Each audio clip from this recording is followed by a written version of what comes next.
अस्सलामुअलैकुम दोस्तों, उम्मीद है सब लोग खैरियत से होंगे। बात करेंगे ओमान में कोरोना केसेस की। आज 19 नवंबर 2020 जुमेरात के दिन ओमान में 231 कोरोना के केस रिपोर्ट हुए और 5 मरीज वफात पा चुके हैं। इन्ना लिल्लाहि व इन्ना इलैहि राजिऊन।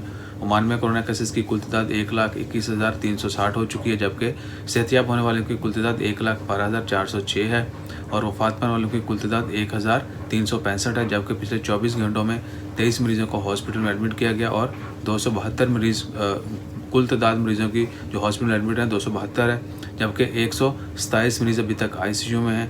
दुआ करें अल्लाह ताला तमाम बीमारों को शिफायाब करे, जल्द से जल्द शिफाए कामला अता फरमाए। इसके अलावा जितने भी लोग वफात पा चुके हैं अल्लाह ताला उनकी मग़फ़िरत फरमाए, उनके वाक़ईन को सब्र जमील अता करे।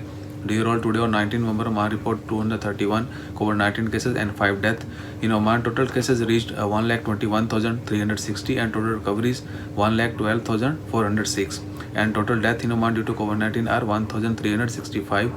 23 patients admitted to hospital in last 24 hours, while total patients in hospitals are 272 and 127 patients are still in ICU. Please pray for everyone. Stay blessed always. Take care of yourself. Jazakallah. Allah Hafiz.